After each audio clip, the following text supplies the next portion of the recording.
Breaking news. ఉపాధి కోసం హైదరాబాద్ వచ్చిన ఇద్దరు కార్మికుల జీవితాలు నిర్మాణంలో ఉన్న ఓ భవనం వద్ద విషాదవంతమయ్యాయి.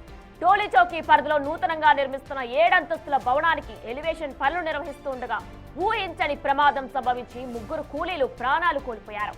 భవనం బయట వైపు డిజైన్ పనుల కోసం ఏర్పాటు చేసిన గోవా కట్టెలు ఒక్కసారిగా కుప్పకూలి 5 అంతస్తుల ఎత్తులో నుంచి ఆటోపై పడిపోయాయి. మరి ఈ బిల్డింగ్ పై ఎలాంటి అధికారులు ఎలాంటి చర్యలు తీసుకుంటారు అనేది ఇప్పుడు చూడాలి.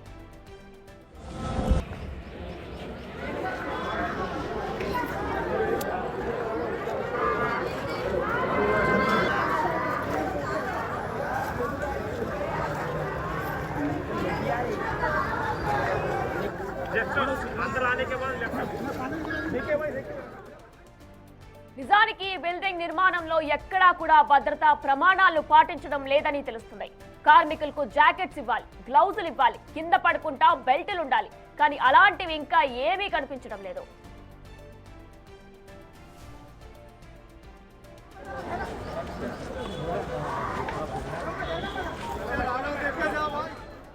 ఇక నిన్న టోలీ చౌకీలో ఏదైతే బిల్డింగ్ ని మనం స్క్రీన్ పైన చూస్తున్నామో ఆ బిల్డింగ్ పై నుంచి 5 అంతస్తుల నుంచి కూడా గోవా కట్టెల మీద కాలేసి పొరపాటున 7 మొత్తం పైనుంచి పడిపోయారు. ఇందులో ప్రస్తుతం 3 మృతి చెందారు. అయితే మరొక 4 పరిస్థితి కూడా విషమంగానే ఉందంటూ కూడా వైద్య అధికారులు చెప్తున్నారు. అయితే దీనికి ప్రధాన కారణాలు గోవా కట్టెలు, అలానే బిల్డింగ్ కి ఎటువంటి కన్ఫర్మేషన్ లేదు. గవర్నమెంట్ కూడా ఖచ్చితంగా దీనికి సంబంధించి ఎటువంటి కన్ఫర్మేషన్ ఇవ్వలేదు, రద్దు చేశామని కూడా చెప్పినప్పటికీ కూడా వారు వినకుండా బిల్డింగ్ ని కన్స్ట్రక్ట్ చేశారు. ప్రెసెంట్ దీనిపైన మరింత సమాచారాన్ని మా ప్రతినిధి శ్రవణ్ అందిస్తారు. రైట్ శ్రవణ్, ప్రస్తుతం ఈ దారుణ ఘటనలో 3 చనిపోయారు. అయితే ఆ బిల్డింగ్ ఎప్పుడు డిమాలిష్ చేయబోతున్నారు? అధికారులు ఏమంటున్నారు? ప్రస్తుతం బిల్డింగ్ కాంట్రాక్టర్ ని అలానే యజమానిని అదుపులోకి తీసుకున్నారా? ఎస్, నిన్న ఈ టోలీ చౌకీలోని ఈ బిల్డింగ్, ప్రస్తుతం నేను ఉన్నటువంటి ఈ బిల్డింగ్ పై నుంచి ఈ బిల్డింగ్ నిర్మాణంలో ఉపయోగిస్తున్నటువంటి కట్టెలు మనం ఆ దృశ్యాల్లో చూడొచ్చు. కట్టెలు ఏవైతే బిల్డింగ్కి పైన ఏలాడుతున్నాయో ఆ కట్టెల మీద నిలబడి పైన ఎలివేషన్ మొత్తం మనం టాప్లో చూస్తున్నాం కదా, ఎలివేషన్కి సంబంధించిన పనులు, ఆ ఎలివేషన్కి సంబంధించిన పనులు చేపడుతున్నప్పుడు ఒక్కసారిగా ఆ కట్టెలు విరిగిపోవడంతో కార్మికులు కింద పడి ప్రాణాలు కోల్పోయారు. కింద పడిన తర్వాత ఒక కార్మికుడు మనం చూస్తున్నాం కదా, ఈ ఆటో మీద పడితే ఆటో ఎంత డ్యామేజ్ అయిందో ఒకసారి చూడొచ్చు. అంటే అంత మీది నుంచి పడితే స్పాట్లోనే 2 ప్రాణాలు కోల్పోయారు. హాస్పిటల్కి తీసుకెళ్తున్నప్పుడు మరో కార్మికుడు ప్రాణాలు కోల్పోయాడు. దాని తర్వాత ఆ రైలింగ్కి సంబంధించినటువంటి మెటీరియల్ మొత్తం కూడా ఇక్కడ పడింది.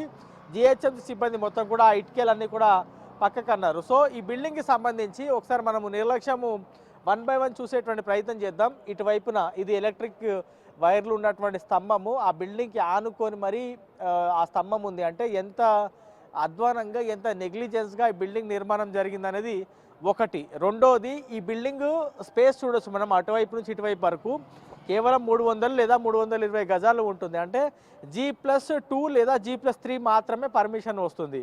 సో 4 ఫ్లోర్లు అది అడిషనల్గా నిర్మించారు. సెల్లార్లు ఇల్లీగల్గా నిర్మించారు. స్టిల్ట్ అంటే పార్కింగ్ కోసం కూడా ప్రత్యేకంగా స్పేస్ వదిలారు. దాంతో ఇది రెండో నెగ్లిజెన్స్. దాంతోపాటు మనం ఒకసారి ఈ లేన్ చూద్దాం.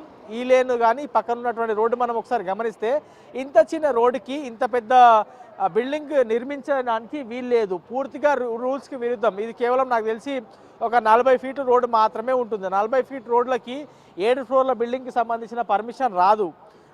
సో ఇట్లా పూర్తి స్థాయిలో 1 by 1 నెగ్లిజెన్స్ మనం గమనించవచ్చు. దాని తర్వాత ఈ బిల్డింగ్కి గతంలో నోటీసులు ఇచ్చారు. ఆ నోటీసులకు ఆయన స్పందించలేదు, అధికారులకి వచ్చి క్లారిటీ ఇవ్వలేదు. సో ఇంత ఘటన జరిగింది బిల్డింగ్. దాంతోపాటు ఈ బిల్డింగ్ నిర్మాణం జరుగుతున్నప్పుడు ఆ కార్మికులకు జాకెట్లు ఇవ్వాలి, గ్లౌజులు ఇవ్వాలి. దాని తర్వాత పైనుంచి ఆయనకు సపరేట్గా బెల్ట్ ఇవ్వాలి. ఒకవేళ ఇట్లా కట్టెలు విరిగినా కానీ ఆ కార్మికుడు కింద పడకుండా ఉండేందుకు సరైన జాగ్రత్తలు తీసుకోవాలి. ఇందులో బిల్డర్ నిర్లక్ష్యం ఉంది. దాని తర్వాత జిహెచ్ఎంసీ అధికారులు ఎవరైతే కేవలం పర్మిషన్ ఇచ్చి లైట్ తీసుకున్నారో వాళ్ళు నిర్మాణం ఏ విధంగా జరుగుతుంది, ఎంత సురక్షితంగా నిర్మాణం జరుగుతుంది అనేటువంటి అంశాలపైన ప్రత్యేకంగా దృష్టి పెట్టాల్సి ఉంటుంది. ఆ కార్మికుల మీద పూర్తి స్థాయిలో అధికారులు దృష్టి పెట్టట్లేదు. నిర్మాణం సమయంలో అసలు జాగ్రత్తలు తీసుకోలేదు. ఆ జాగ్రత్తలు తీసుకునే విధంగా జిహెచ్ఎంసీ అధికారులు చర్యలు తీసుకోవాలి. కానీ అవి కూడా తీసుకోకపోవడంతో నిన్న 3 కార్మికులు ప్రాణాలు కోల్పోయిన తర్వాత ఇప్పుడు జిహెచ్ఎంసీ అధికారులు ఈ బిల్డింగ్ దగ్గరికి వచ్చి ఈ బిల్డింగ్ ఇల్లీగల్గా ఇంత పెద్ద మొత్తంలో నిర్మించారు, ఈయనకు వచ్చిన పర్మిషన్ ఎంత, ఈయన నిర్మించేది ఎంత అని గమనించి బిల్డింగ్ డెమాలిషన్కి నిర్ణయం తీసుకున్నారు. వితిన్ అ వీక్ ఈ బిల్డింగ్ కి సంబంధించి డెమాలిషన్ జరగబోతుంది అనేది మనకు ఉన్నటువంటి సమాచారం. దాంతోపాటు ఈ బిల్డింగ్ సెట్ బ్యాక్స్ అంటే ఈ బిల్డింగ్ ఇంకో బిల్డింగ్ మధ్యలో చాలా వరకు గ్యాప్ ఉండాలి, ఆ సెట్ బ్యాక్స్ అంటారు. ముందు వెనకాల వైపు ఒక మనిషి ఏదైనా ఫైర్ యాక్సిడెంట్ జరిగినా అతను కిందికి దిగి మళ్ళీ పారిపోయే ప్రాణాలు కాపాడుకునే విధంగా ఆయన ఒక వ్యక్తి పరిగెత్తే విధంగా స్పేస్ ఉండాలి. అది రూల్ యాజ్ పర్ రూల్స్ నిర్మించలేదు అనేది ఇంకో నెగ్లిజెన్స్. ఇవన్నీ ల్యాబ్స్ ఈ బిల్డింగ్ నిర్మాణంలో కనిపిస్తున్నాయి. దాంతోపాటు జిహెచ్ఎంసీ అధికారులు తో పాటు ఈ బిల్డింగ్ ఓనర్కి సంబంధించిన నెగ్లిజెన్స్ కూడా కనబడుతుంది. ఆయన వచ్చి ఎక్స్ప్లెనేషన్ ఇవ్వనప్పుడు ఎందుకు ఆయన బిల్డింగ్ మీద చర్యలు తీసుకోలేదు అనేటువంటి ప్రశ్న కూడా ఇప్పుడు ఉత్పన్నం అవుతుంది. మనం చూస్తున్నాం కదా, ఇవే కట్టెలు నిన్న పైనుంచి కింద పడ్డాయి. ఇదే కట్టెల మీద కార్మికులు నిలబడి పని చేస్తున్నారు. ఆ కట్టెలు మొత్తం విరిగి కింద పడ్డాయి. మొత్తం ఇక్కడ రక్తం చిందించింది. కార్మికులకు సంబంధించిన బొక్కలు కూడా విరిగిపోయినట్లు అధికారులు చెప్పేటువంటి ప్రయత్నం చేస్తున్నారు. మిగతా నలుగురు పరిస్థితి కూడా విషమంగా ఉన్నట్టు తెలుస్తుంది. ఈ బిల్డింగ్కి సంబంధించినటువంటి ఓనర్ని ఆల్రెడీ పోలీసులు అదుపులోకి తీసుకున్నట్లు సమాచారం అందుతుంది. ఈ బిల్డింగ్కి సంబంధించినటువంటి పర్మిషన్ రద్దు చేయబోతున్నారు. ఈ బిల్డింగ్ డెమాలిషన్ కాబోతుంది. దాని తర్వాత ఈ బిల్డింగ్ ఓనర్ మీద క్రిమినల్ కేసులు నమోదయ్యాయి. ఇక ఈ జిహెచ్ఎంసీ అధికారి ఎవరైతే కన్సర్న్ జిహెచ్ఎంసీ అధికారి ఉంటారో ఆయన మీద ఎట్లాంటి చర్యలు ఉంటాయనేది కూడా చూడాల్సి ఉంది. కేవలం ఆ బిల్డింగ్ ఓనర్ మీద చర్యలు తీసుకొని ఊరుకుంటే కుదరదు. సో జిహెచ్ఎంసీ అధికారుల మీద కూడా చర్యలు ఖచ్చితంగా ఉండాలి. మరి ఎవరి మీద తీసుకుంటారు అనేది ఒక క్లారిటీ రావాల్సినటువంటి అవసరం ఉంది. ఓవరాల్గా మాత్రం ఒక బిల్డర్ నిర్లక్ష్యానికి, ఒక బిల్డింగ్ ఓనర్ నిర్లక్ష్యానికి, జిహెచ్ఎంసీ అధికారుల నిర్లక్ష్యానికి 3 నిండు ప్రాణాలు బలయ్యాయి. 4 హాస్పిటల్లో ఇంకా చికిత్స పొందుతున్నారు. ఈ బిల్డింగ్ అనేది మేబీ వితిన్ అ వీక్ ఖచ్చితంగా పూర్తి స్థాయిలో డెమాలిష్ చేయబోతున్నారు అనేది మనకు ఉన్నటువంటి సమాచారం. ఎస్ శ్రవణ్, మీరు చెప్పినట్టు ఆ బిల్డింగ్ మొత్తం కూడా చూసినట్లయితే చిన్న వీధిలో అన్ని ఫ్లోర్స్ తో బిల్డింగ్ కట్టారు. అయితే ప్రస్తుతం టౌన్ ప్లానింగ్ ఇంజనీర్ అలానే ఇంజనీర్స్ పై కూడా యాక్షన్ తీసుకునే అవకాశం ఉందనుకోవచ్చా? 100% తీసుకోవాలి. ఎందుకంటే వాళ్ళు పర్మిషన్ ఇచ్చినప్పుడు పర్మిషన్కి అనుగుణంగా కడుతున్నారా లేదా అనేది అధికారులు చూడాల్సి ఉంటుంది. ఈ ఏరియాకి సంబంధించినటువంటి టౌన్ ప్లానింగ్ అధికారులు, ఇంజనీరింగ్ అధికారులు చూడాల్సి ఉంటుంది. రోడ్డు ఎంతవరకు ఆయన ఆక్యుపై చేస్తున్నాడు, ఎంతవరకు కబ్జా చేస్తున్నాడు అని టౌన్ ప్లానింగ్ అధికారులు కూడా చూడాల్సి ఉంటుంది. దానిపైన దృష్టి పెట్టకపోవడంతో 3 ఫ్లోర్లకు పర్మిషన్ ఇస్తే 7 ఫ్లోర్లు ఏ విధంగా నిర్మించారు అనేటువంటి ప్రశ్న ఉత్పన్నం అవుతుంది. ఖచ్చితంగా రాత్రికి రాత్రి అయితే ఇంత పెద్ద బిల్డింగ్ నిర్మించారు కదా. చాలా నెలల నుంచి బిల్డింగ్కి సంబంధించిన పనులు జరుగుతున్నాయి. మరి ఇన్ని రోజుల నుంచి టౌన్ ప్లానింగ్ అధికారులు కానీ, ఇంజనీరింగ్ అధికారులు కానీ ఎందుకు స్పందించలేదు, ఎందుకు చర్యలు తీసుకోలేదు? నోటీసులు ఇచ్చామనేది చెప్తా ఉన్నారు కానీ నోటీసులు ఇచ్చారు. మరి ఆయన రెస్పాండ్ కాకపోతే ఆయన మీద ఎందుకు చర్యలు తీసుకోలేదు, ఎందుకు డెమాలిషన్కి పూనుకోలేదు, ఎందుకు యాక్షన్ తీసుకునేటువంటి ప్రయత్నం చేయలేదు అనేది ప్రధానంగా ప్రశ్న ఉత్పన్నం అవుతుంది. సో ఈ బిల్డింగ్ ఓనర్ మీద మాత్రం కేసు నమోదైంది. ఆయనని అదుపులో కూడా తీసుకున్నట్టు తెలుస్తుంది. ఈ బిల్డింగ్ డెమాలిష్ చేయబోతున్నారు. కానీ అధికారి ఎవరైతే కన్సర్న్ అధికారి ఉన్నారో ఆయన మీద కూడా చర్యలు తీసుకోవాల్సినటువంటి అవసరం ఉంది. ఆ అధికారి మీద చర్యలు తీసుకుంటారా లేదా అనేది మన క్లారిటీ రావాల్సినటువంటి అవసరం ఉంది. కేవలం జనాల మీద, సామాన్యుల మీద మాత్రమే అధికారుల ప్రతాపం ఉంటుందా, లేదా నిజంగా లోపం ఉన్నటువంటి అధికారి మీద యాక్షన్ తీసుకుంటారనేది మనకు క్లారిటీ రావాల్సినటువంటి అవసరం ఉంది. సో ఈ బిల్డింగ్ డెమాలిషన్కి అవతల వైపు ఇతల వైపు కూడా ఈ డెమాలిషన్ చేస్తున్నప్పుడు మిగతా బిల్డింగ్లు డ్యామేజ్ కాకుండా ఉండాలి. కాబట్టి దానిపైన ప్లానింగ్ అనేది జరుగుతూ ఉంది. పూర్తి స్థాయిలో ఒక అంచనాకు వచ్చిన తర్వాత జిహెచ్ఎంసీ అధికారులు, హైడ్రా అధికారులు ఈ బిల్డింగ్ని డెమాలిష్ చేయబోతున్నారు. ఖచ్చితంగా ఈ బిల్డింగ్ మాత్రం డెమాలిష్ అయితే కావడం ఖాయం అనేది జిహెచ్ఎంసీ అధికారులు ఆఫ్ ద రికార్డులో చెప్పేటువంటి ప్రయత్నం చేస్తున్నారు. ప్రస్తుతం గోవా కట్టెలు ఇవన్నీ యూజ్ చేస్తున్నప్పుడు కూడా కార్మికులు కూడా దాని మీద నుంచే జారి పడిపోయారు. అయితే గోవా కట్టెలు యూజ్ చేస్తున్నప్పుడు కొన్ని సేఫ్టీ మెజర్మెంట్స్ తీసుకోవాలి, సేఫ్టీ బెల్ట్స్ అనేవి కార్మికులకు ఇవ్వాలి. మరి దానికి ఇప్పుడు ఓనర్ ఎటువంటి బదులు ఇవ్వబోతున్నారు, ఎటువంటి సేఫ్టీ మెజర్స్ కూడా అక్కడ యూజ్ చేయలేనట్లు కూడా మనకి స్పష్టంగా కనిపిస్తుంది. మరి దానికి ఓనర్ ఎటువంటి విధంగా బదులు ఇవ్వబోతున్నారు?